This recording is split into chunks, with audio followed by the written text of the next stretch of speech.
Bodas de Odio, capítulo 3, de Bárbara Cartland. Lo era, convino Sir John con una sonrisa, y creo que nunca me aprobó.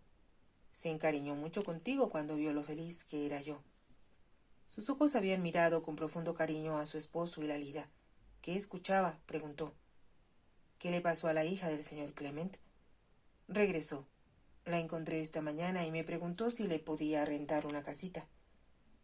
«Oh, no parece alguien muy deseable en la propiedad», dijo con rapidez la madre de Lalida. Sentí pena por ella. El hombre con quien se fugó resultó ser un canalla. Nunca se casó con ella y la dejó desamparada después de algunos años. Se ha mantenido trabajando como sirvienta y tiene una hija. Si el señor Clement viviera, sufriría un ataque. Siempre se sintió superior. La familia no quiere tener nada que ver con la oveja negra, pero yo creo que no debemos darle la espalda. ¿Le rentaste una casita? La que está cerca de la iglesia. Es pequeña, pero suficiente para una mujer y una niña. Tienes el corazón demasiado blando, John. No será bien vista en estos lugares. Supongo que no deseará tener contacto con la gente de la villa, contestó Sir John. Parece superior en todos sentidos. Todavía es una mujer atractiva, y su hija es más o menos de la edad de Lalida, tal vez un poco mayor. Hizo una pausa y añadió con cierta incomodidad. Dijo que si necesitabas ayuda en la casa, tendría mucho gusto en ponerse a tus órdenes. Ya lo creo, pero no necesitamos a nadie. Lalida no conoció a la señora Clement, como se hacía llamar ahora, hasta después de la muerte de su madre. Cuando se presentó inesperadamente a ofrecer sus servicios en aquellos difíciles momentos, ya que casi no contaban con servidumbre. La señora Clement había preguntado a Lalida si podía ayudar, y como estaba tan desesperada, la joven aceptó. Aquella mujer probó ser una torre de resistencia. Hizo funcionar la casa y empezó a manejar a Sir John de forma que provocó la admiración de Lalida. Parecía que solo ella podía convencerlo para que comiera o bebiera algo. Era la señora Clement quien mantenía el fuego en la chimenea y le llevaba sus zapatillas cuando volvía de cabalgar, y era ella quien lo persuadía para que tomara alguna decisión acerca de la propiedad. Cuando trajeron a Sir John a casa víctima de un accidente, pareció natural que Lalida acudiera a la mujer en busca de ayuda. «Yo lo cuidaré, querida, no te preocupes», le aseguró. Lalida, pálida y llorosa, sintió un alivio al permitir que ella llevara las riendas, aunque después se había repetido con frecuencia que debió percatarse de lo que sucedía. Pero la señora Clement, que envolvía sus palabras en una voz suave, comprensiva y amable, podría haber engañado hasta a una persona más astuta y experimentada que la joven Lalida, que solo tenía 16 años. Se mudó a la casa y trajo a su hija consigo. Sophie se mostró tan encantadora como su madre, y Lalida encontró en la hermosa joven la compañera de su edad que nunca había tenido. Solo algunas veces le pareció que Sophie se sobrepasaba, ya que tomaba prestada su ropa, e incluso se llevaba artículos pequeños, como guantes, lazos y pañoletas, sin pedirle permiso. Pero Lalida pensaba que no debía ser egoísta. Ella tenía mucho, y Sophie no tenía nada. Fue después de la muerte y funeral de Sir John que la señora Clement se había mostrado tal cual era. La casa estaba en silencio, y Lalida, de luto, pensaba en lo sola que se había quedado después de la muerte de sus padres. Decidió escribirle al hermano de su madre, quien se había mudado de Norfolk a Cornwall, y a quien no habían visitado por falta de dinero. Su tío no había podido asistir al funeral de su hermana, pero había enviado al padre de Lalida una larga carta de condolencias. «Debo escribir a tío Ambrose», se dijo Lalida. «Quizá me invite a vivir con él». Ya estaba sentada en el escritorio de su padre cuando la señora Clement entró en la habitación. «Deseo hablar contigo, Lalida», dijo con voz autoritaria que jamás le había escuchado la joven.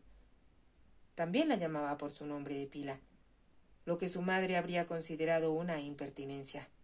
«Por supuesto, señora Clement. ¿De qué se trata?» «Quiero que sepas que estaba casada con tu padre». Por un momento, Lalida pensó que había escuchado mal. ¿Casada con papá? Imposible. Por lo tanto, ahora soy Lady Studley.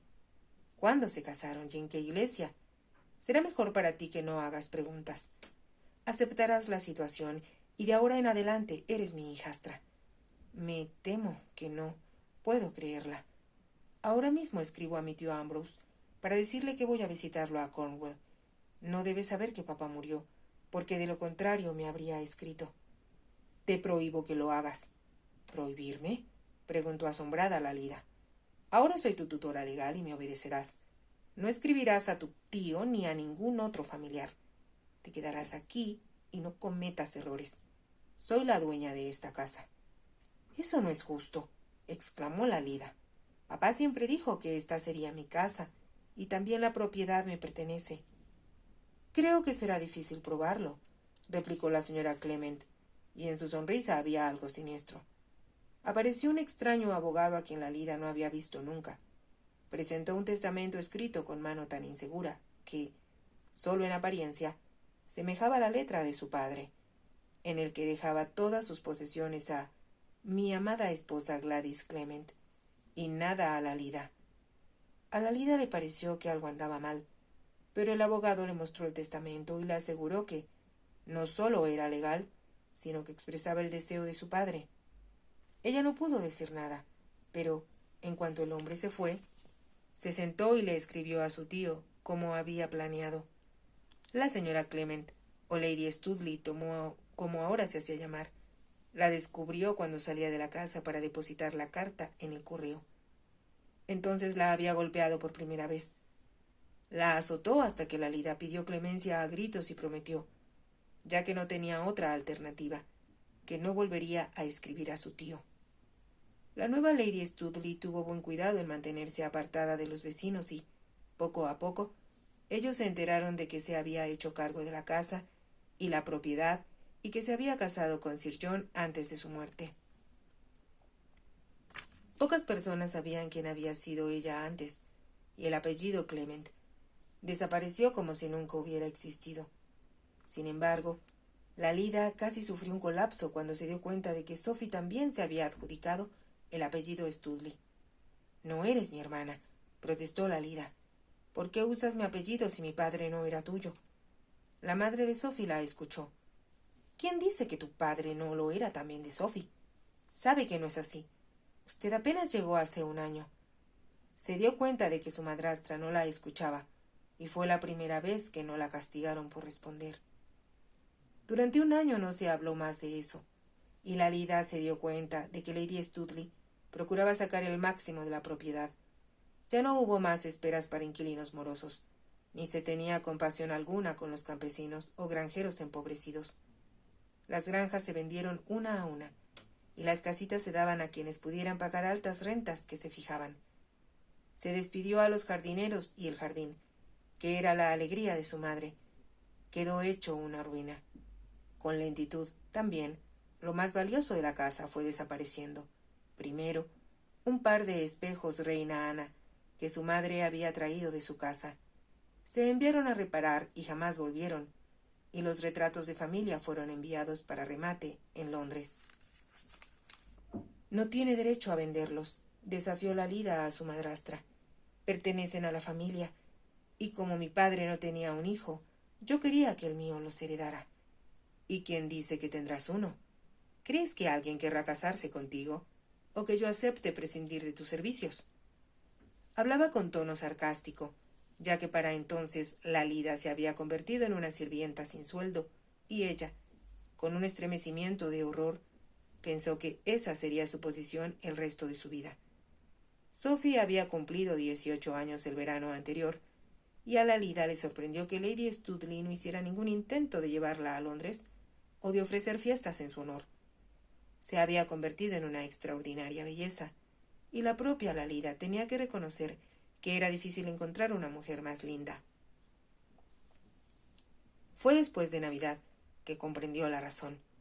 Sophie tiene 17 años y medio, comentó Lady Studley en enero. Lalida la miró sorprendida, ya que sabía la verdadera edad de Sophie, pero ya había aprendido a no contradecir ni discutir. a fin de no recibir una violenta golpiza por su impertinencia.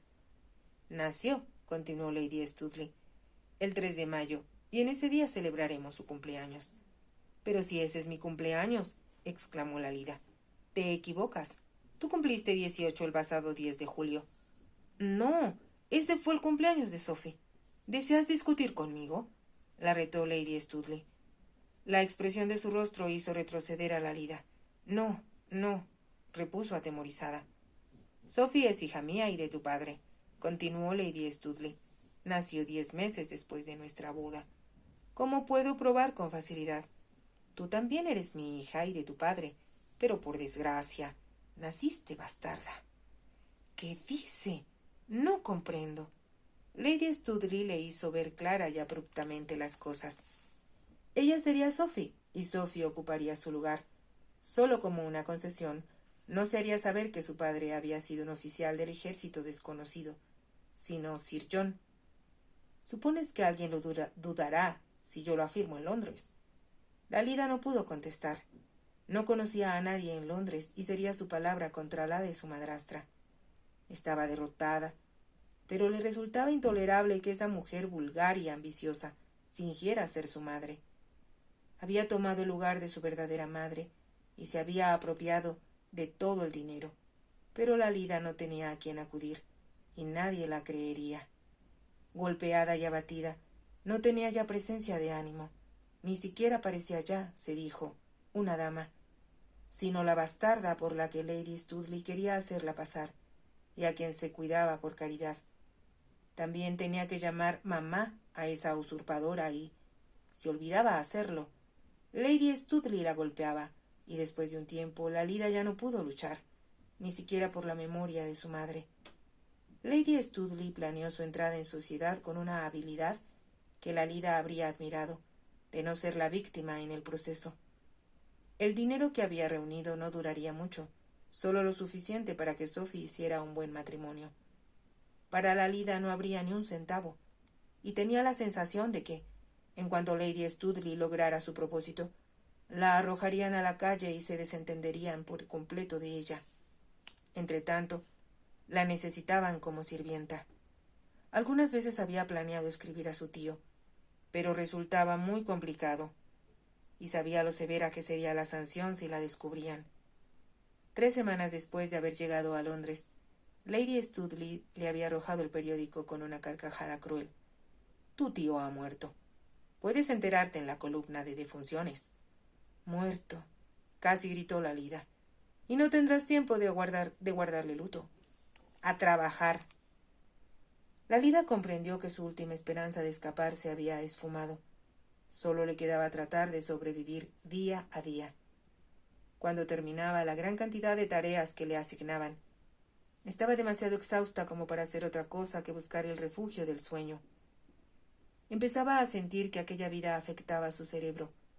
La falta de afecto y continuas golpizas la hacían sentir tan tonta que a veces no solo le costaba trabajo recordar algo, sino hasta comprender lo que le decían. Ahora trataba de acordarse de lo que Lady Studley le había ordenado que dijera a Lord Rodwin, pero su mente parecía estar en blanco y solo podía pensar en el dolor de su espalda. Podía sentir el vestido pegado a las heridas abiertas que había causado la vara de su madrastra. Sabía que al quitárselo sufriría un intenso dolor y que al arrancar la tela las heridas sangrarían de nuevo. Bajo la capa oscura se desabotonó la espalda del vestido. Nadie la vería, y en cuanto cumpliera con el encargo regresaría a casa para lavar las heridas, que la hacían sufrir más. Ojalá ya todo hubiera terminado, y no tuviera yo que dar el mensaje a su señoría, murmuró para sí. Se le ocurrió la súbita idea de escapar, pero ¿a dónde iría? No tenía dinero ni a quién acudir, y si volvía a casa sin haber hablado con Lord Rodwin, sabía bien lo que le esperaba. El carruaje alquilado que la conducía la esperaría para llevarla de vuelta, lo cual era una concesión, ya que su madrastra podría haberle ordenado que volviera a pie. Vio que se acercaban a la iglesia y, frenética, trató de recordar lo que debía decir. Cuando se detuvieron se cubrió la cabeza con la capucha de la capa, que era gruesa. Sintió frío y se estremeció. pero se dijo que se debía más al temor que al viento que soplaba afuera. No debo asustarme, pensó. No es asunto mío. Solo soy una mensajera. No obstante, mientras entraba en la iglesia, temblaba. Era un lugar oscuro, aunque se alumbraba con linternas. Las piedras grises semejaban centinelas acusadoras, como si se escandalizaran de las mentiras que estaba obligada a decir. De pronto, escuchó pasos y antes que pudiera ver quién se aproximaba, unos brazos la rodearon. Mi amor, viniste. Sabía que lo harías. Lalida levantó el rostro para protestar, y unos labios masculinos se apoderaron de su boca. Por un momento la sorpresa la paralizó. No podía moverse y los labios insistentes, apasionados, exigentes, no le permitían hablar. Vagamente, desde el fondo de su mente, se dijo que nunca había imaginado que un beso pudiera ser así. Con un esfuerzo tremendo, forcejeó para liberarse. Por favor, balbuceó. No soy Sophie. ¿Eso veo? Lalida miró al hombre, y a la luz de la linterna pudo ver que era más alto de lo que esperaba. Su presencia era imponente. ¿Quién es usted?, preguntó cortante. Soy la hermana de Sophie, logró decir Lalida. Todavía podía sentir la presión de sus labios, y aun cuando ya no la tocaba, le parecía estar en sus brazos. ¿Su hermana? No sabía que la tuviera. Lalida trató de poner en orden sus pensamientos. ¿Qué era lo que debía decir? ¿En dónde está Sophie? La voz era dura y amenazadora. Vine a decirle, señor, balbuceó Lalida, que no puede venir. ¿Por qué no? La abrupta pregunta la desconcertó. Trataba de recordar las palabras exactas que debía decir. Siente, señor, que debe hacer lo que es honorable y no romper su promesa con el señor Burton. ¿Tiene que repetir esa letanía?, le preguntó con rudeza. Lo que en realidad quiere decir es que su hermana se ha enterado de que el duque de Chelverton se muere. ¿No es así? No, yo no. Miente, le espetó. Miente tanto como su hermana. Yo le creí cuando dijo que me amaba. ¿Cómo pudo una mujer engañarme así? Había tal desprecio en su voz que Lalida hizo un intento desesperado por evitar que condenara a Sophie. No es así, tartamudeó. Ella solo quiere cumplir el compromiso que hizo antes de conocerlo a usted. ¿Espera que crea esas tonterías?, preguntó furioso. No añada mentira tras mentira. Su hermana se burló de mí, como bien sabe, pero ¿qué mujer puede resistir el convertirse en duquesa?, añadió furioso, con un tono que parecía atravesar las paredes de la iglesia. Vuelva y diga a su hermana que me ha dado una lección que nunca olvidaré, y lo que es más, la maldigo tanto como me maldigo a mí mismo por confiar en ella. No diga eso, le suplicó Lalida. Es de mala suerte. ¿Qué tiene que ver aquí la suerte? Su hermana no solo me ha hecho perder una esposa, sino también 10.000 guineas. Lalida lo miró, y como no pudo evitar sentir curiosidad, preguntó, ¿cómo pudo hacerlo? Aposté esa suma, porque estaba convencido de su sinceridad, de que no era una ambiciosa como el resto de las mujeres, que para ella el rango no significaba tanto como el afecto, ni un título más que el amor que con tanta facilidad me ofreció. Así es para algunas mujeres, respondió Lalida sin poder evitarlo. Si las hay, todavía no conozco ninguna. Tal vez lo haga algún día. ¿Cree que debería apostar a eso?, preguntó él con voz salvaje, y luego añadió, váyase, regrese a su casa. ¿Qué espera? Descríbale a su hermana mi furia, mi frustración y, por supuesto, mi desesperación porque no se convirtió en mi esposa. Había tanta furia contenida en su voz que Lalida no pudo moverse. Se sentía como hipnotizada por las intensas emociones que sacudían a aquel hombre y que no le permitían obedecerlo y, sin embargo, anhelaba a huir. 10.000 guineas, repitió Lord Ruthven, casi como si hablara para sí mismo, pero todavía con el tono de furia que había utilizado al dirigirse a Lalida, añadió, me lo merezco. ¿Cómo pude ser tan tonto, tan absurdo e infantil como para suponer que era diferente? Como si las palabras avivaran el fuego de su ira incontrolable, gritó a Lalida, fuera de mi vista. Dígale a su hermana que si vuelvo a verla, la mato. ¿Me escuchó? La mataré.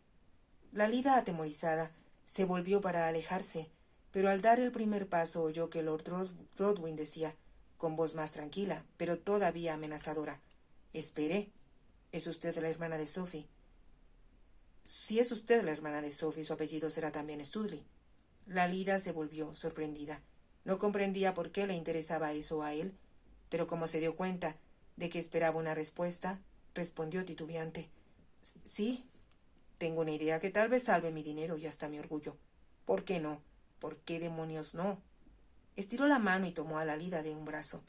«Venga conmigo». La condujo por el pasillo hacia el frente de la iglesia. «¿Qué sucede? ¿A dónde me lleva?»